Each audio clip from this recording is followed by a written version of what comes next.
My name's Jeff. I'm here to talk to you today about Docker Compose.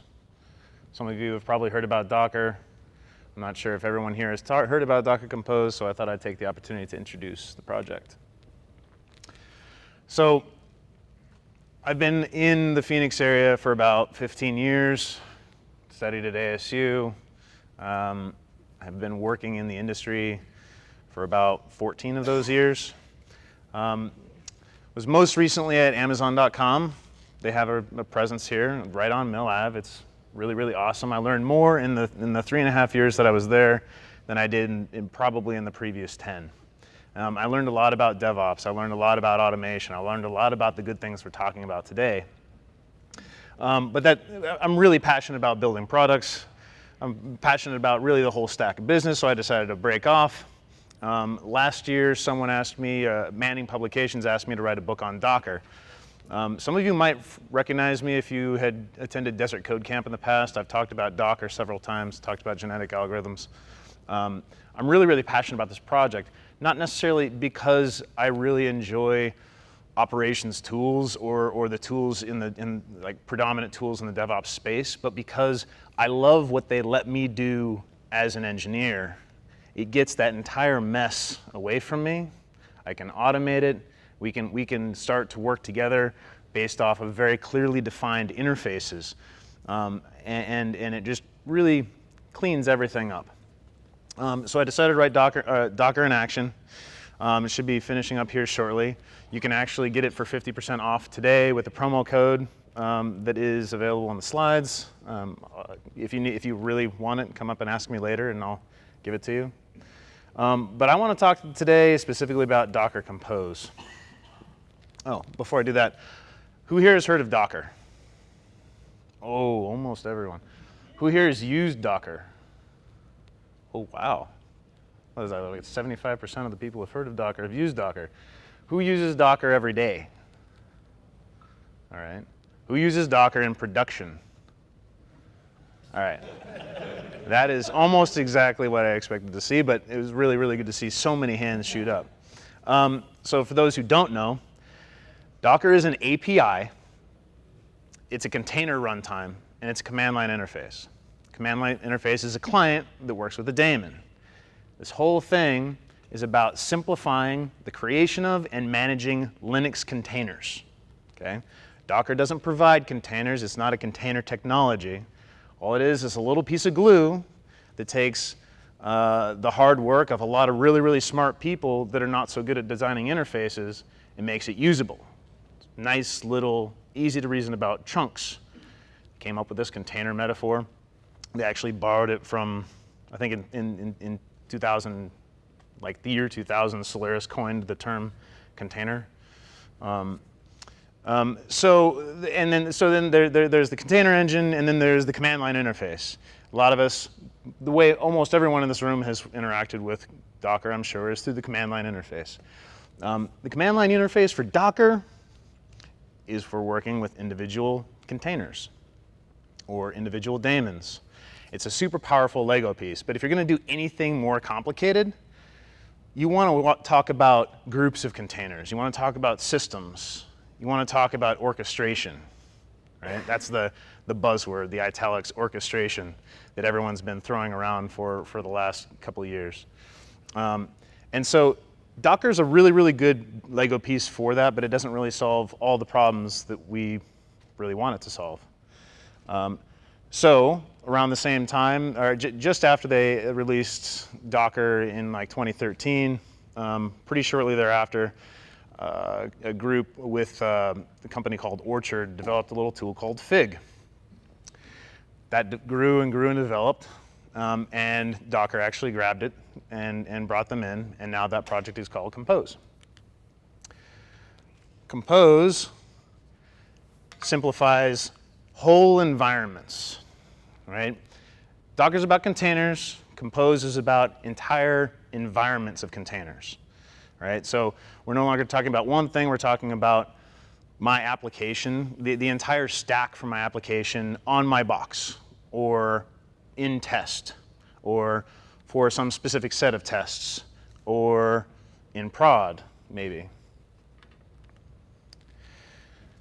Docker Compose is currently a Python program. It's very, very small and easy to install with pip. That's one of the leading indicators that it was not developed at Docker, because everything they do is Golang. So Docker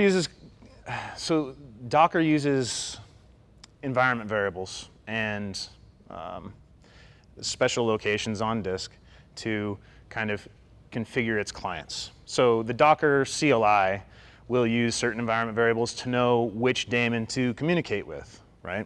Which API it's going to actually connect to create and manage those containers. Compose is compatible with that same configuration. So if you've configured your Docker client to talk to a machine that you've spun up on DigitalOcean or Amazon or Google, and you use Compose from that same environment, it will talk to the same machine. This has a couple of really, really powerful implications, which we'll talk about later. And Compose is just another client. It talks directly to daemons. It talks with the Docker Remote API. I'm not sure they're actually calling it that anymore, but that's what it is. It's the API exposed by Docker daemons.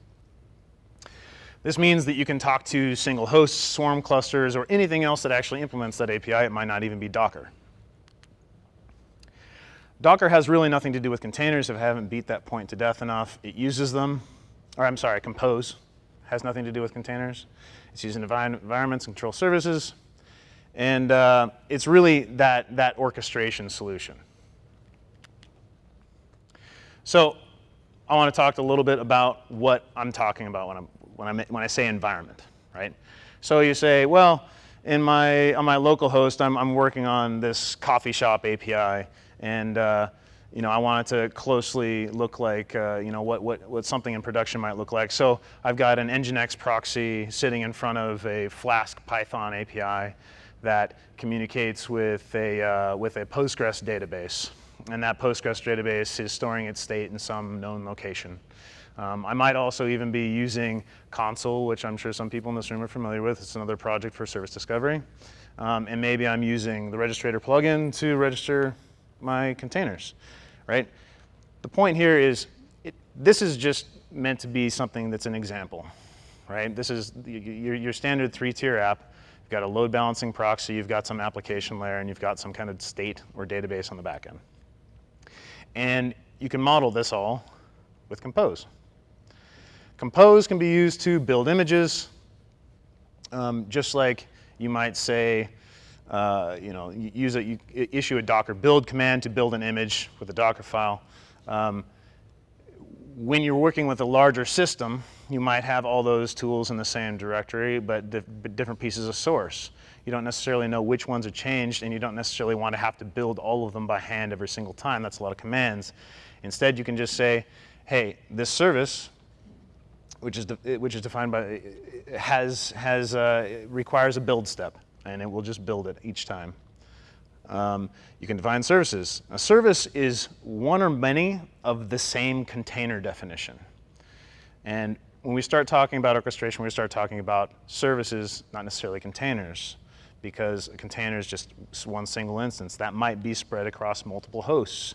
You might start talking about distributed systems when you get into clusters. And another important piece about services is that services tend to scale independently. A solution where you would have to, in order to scale, you have to replicate this entire stack in order to reap the scaling benefits of replicating one piece would be really no use. So Compose is able to scale services independently. And really, it's a nice way to centrally manage all of your environment variables and your other environment metadata, and define service linkage within these Compose files. And I'll show you an example in a second.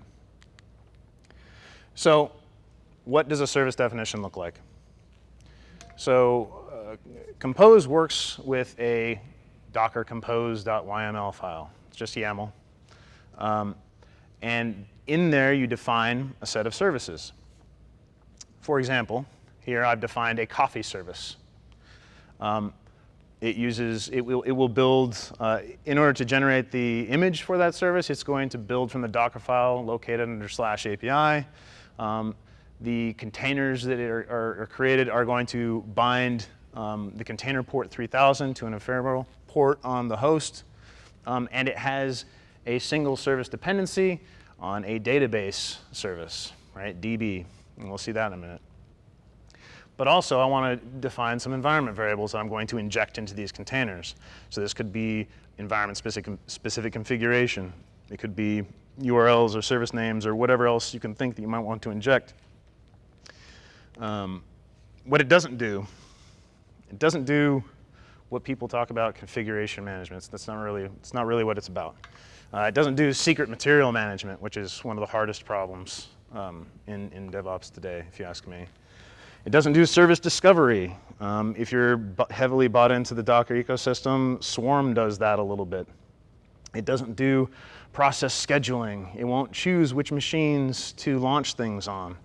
It doesn't do health checks. It doesn't do heartbeats. It doesn't do any kind of consensus stuff. It doesn't do any kind of auto scaling or auto recovery. Swarm does some of that, but a lot of these problems are still to be solved by other tools. This is all about orchestrating a well-defined environment. So let's take a quick demo. And I'm going to run through a reduced version of this environment real quick. So in my book, I developed this example to be kind of a running thing that we can build off of. So what I'm going to show has 4 services. It has the proxy, the API, database, and a volume container, if you're familiar with that pattern. So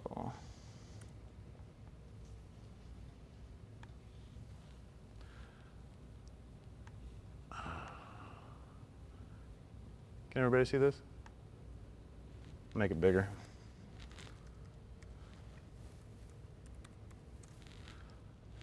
Good? All right, I'm going to set this down while I type here. OK, so I mentioned that there's a YAML file. So right here, we've got this Docker Compose YAML file, and let's take a look at that real quick. So you can see at the top, I've defined what I want a volume container to be, or a data container. This Docker Compose lets you extend services just like you can extend images, and the way it implements that is by building container. It is almost exactly the way that you can extend images. It builds a container with the specific parameters, and then the extending containers inherit those. So you can see here, DB state is extending the service definition above it, and it defines a volume.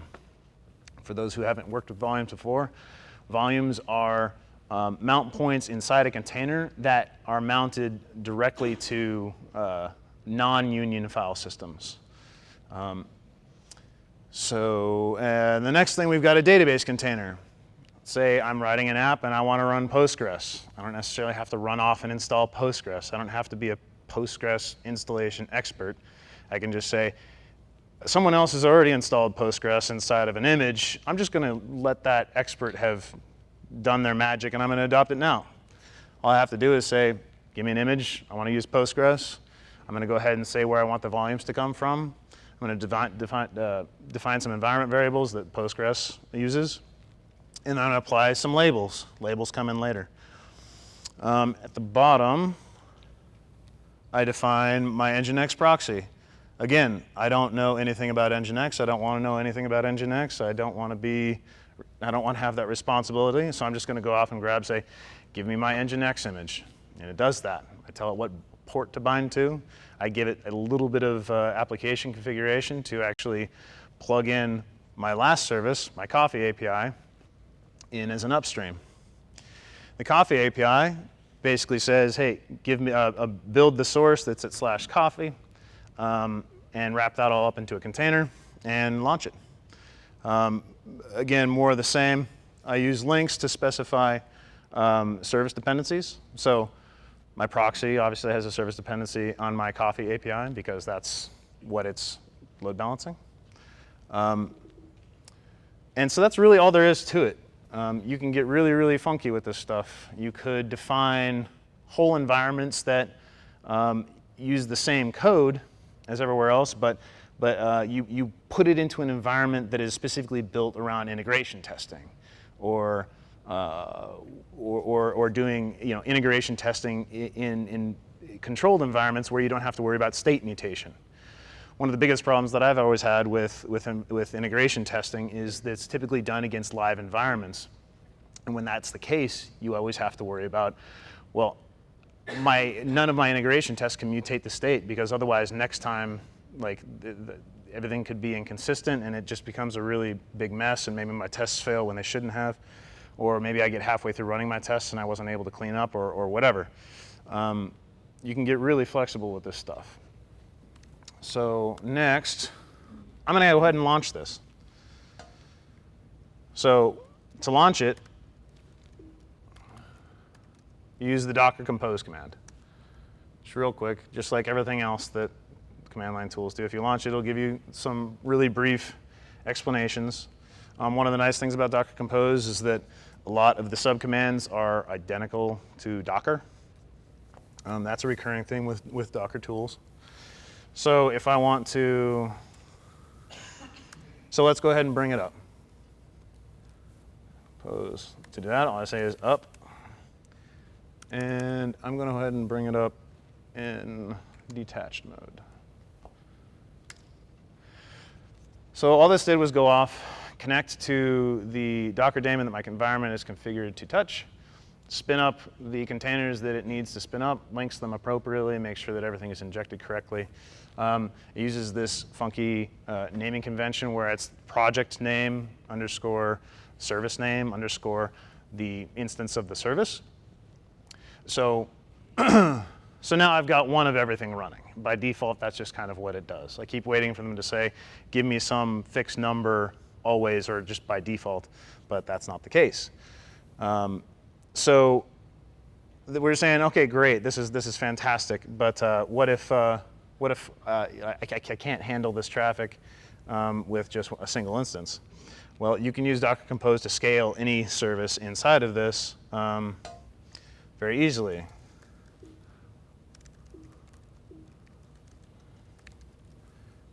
Suppose we use the scale command. So let's say I want to scale the coffee API, just specifically the coffee service up to, like, 5 nodes or whatever. Simple as saying coffee equals 5.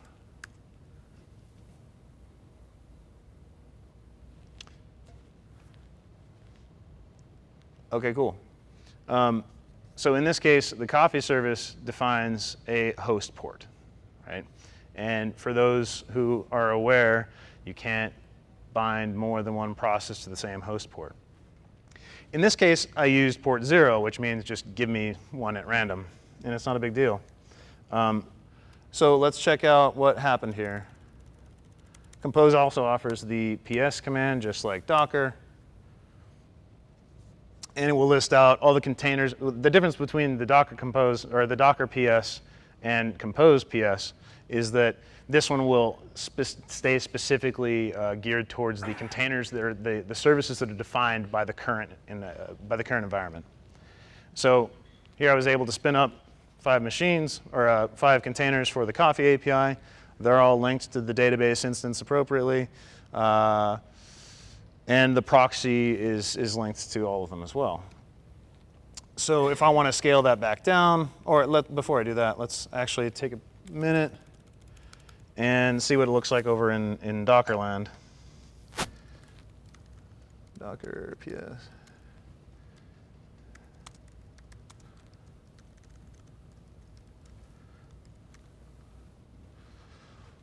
So you can see it's just a different client view on the same data. It injects container names just like anything else, and yeah, you get all the same stuff. But the whole point is they're both configured to the same endpoint. You can use either. So if there is some aspect of like let's say you wanted to inspect a specific container, you can still do that with the Docker command line tools. If you wanted to grab a specific container's logs, you can do that with the Docker command line tools. Logs is an interesting one. One of the big problems, or one of the big pain points with Docker when you're using just Docker in a large distribution is you say, well, I need to get my logs now. And in a pre-Docker era, that would mean busting out SSH and shelling it to a whole bunch of different machines and digging around that way. It feels similar if you're using the Docker command line, because then you have to go into each container, each one of these 5 containers, and pull the logs for that.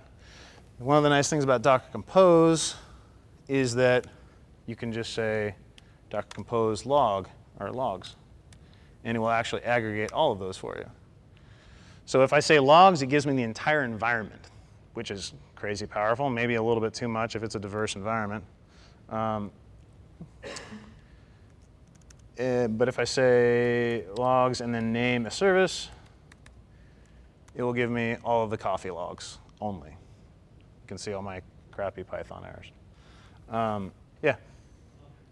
So in regards to the Nginx proxy service discovery, can you explain a little bit about how that works and automatically taking that copy? There's a little bit of magic behind the scenes there. So to be clear, I'm not using this as the prescribed example of like, this is how you build a load balance thing.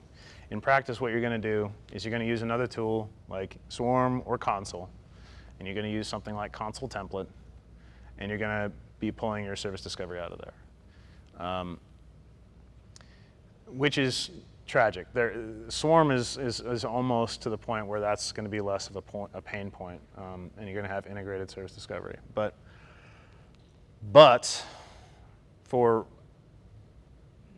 there's nothing about Docker Compose that would preclude that from working correctly. So really what we're missing there is an enhanced service discovery mechanism. I just use Nginx as an example here. It could be HA proxy, has other stuff built in that is sweet, whatever. Or if you're using Apache or whatever. Another common pattern you might see, I could have very easily had an example where I don't have a load balancer built in. Instead, I use a sidekick pattern to kick off containers next to each coffee instance that register each instance with like an Amazon ELB, right? And then you don't have to worry about that so much when you're talking about solving this specific scaling issue. But really what I wanted to hammer home is that like Compose is providing the orchestration abstraction, right? You want to say, I want to bring things up. I want to bring things down. I want to scale a certain piece. And it has all of this. And as the backends evolve, or depending on your particular implementation of your clustering system evolves, that kind of stuff will do so without any impact to working with this interface. So this originally was built out as really development environment automation, which is great. Some of my best examples have been like, hey, welcome to the team. Here's our project. It's all like in this set of repos, and here's a repository for our Compose environment. And when you go ahead and run Compose up, it'll actually pop up like an Atom editor or Sublime Text. Or I actually watched a really awesome demo at DockerCon this year where the presenter brought up Visual Studio on Linux in a container. And the nice thing about that is you can actually version control your development environment. You can version control like your actual like IDE, the configuration for your IDE. So gone are the days of, welcome to the team, go download Eclipse and install these plugins and try to figure out how to get it to work with our Jenkins and Maven and our GitHub and our Git and whatever else, right? And screw around with that and lose the first 2 or 3 days of developer productivity before they even touched the product, right? And I love it for that. Moving on, let's tear it all down real quick. I'm just gonna issue a kill and just kill everything with one shot, right? And now I'm just gonna go ahead and remove it all. F tears it all down for me. I don't need to worry about going in and copying, pasting names, or remembering what that name is. I don't have to worry about typos. It just manages it for you. Anyone have any questions about the demo before I move on? Specific functionality? Yeah. You touched briefly on the ports. Yeah. How do you solve that problem? Ideally, what you do, if you're going to be scaling up independent pieces, ideally you will not map to known host ports. You will map to an automatically assigned port like I was doing for this one, right? Or whatever your scheduler piece is, that will go ahead and say, well, I need to bind to a specific port. This node already has something bound to that port, so I'm going to schedule it on a different node. And things like Swarm can do that for you. That's a pretty straightforward problem. What else?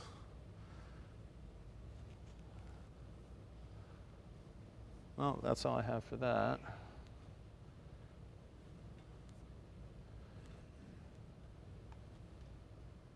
So, we kind of got a little taste of it, a little taste of the command line. Really, the thing we're looking at here is you can do a lot of powerful stuff with single commands, right? Hey, launch this entire thing. When it launches it, if it doesn't have the images, it's going to build them all.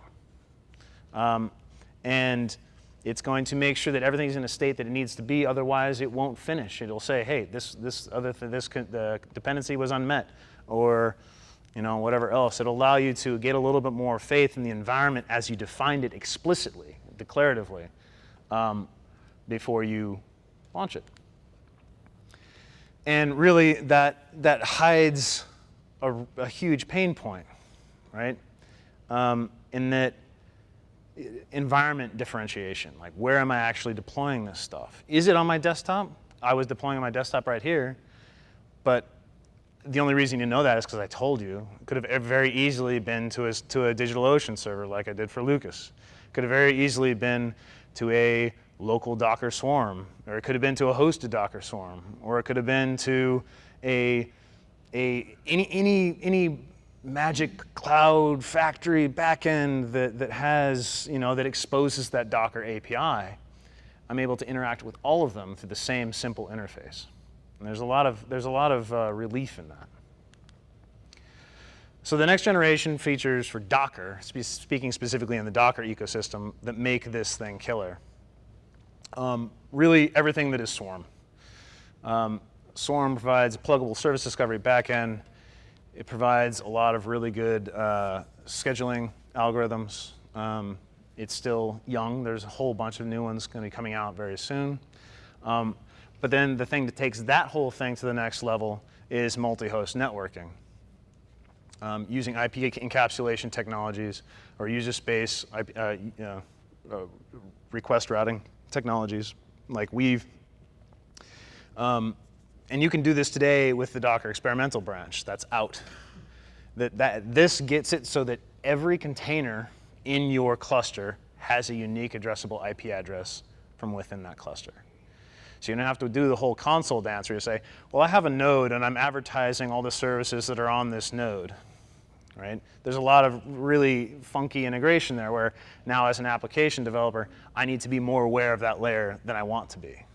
All I want to do is just write a piece of software that accepts some input and uses the DNS service discovery tool interface to go about my business. I don't necessarily want to worry about, have I architected my application in such a way that it is that I could run it standalone, or I could run it in a cluster, or what kind of cluster? What other interfaces do I have to integrate with? And all that stuff is really very, very close. It's kind of, I was using it last night. So anyway, that's about it. You guys have any questions? Anybody? No questions? It was just that good. I don't buy it. Did I misspeak anywhere? Call me out. No heckling. All right. Thanks, everybody.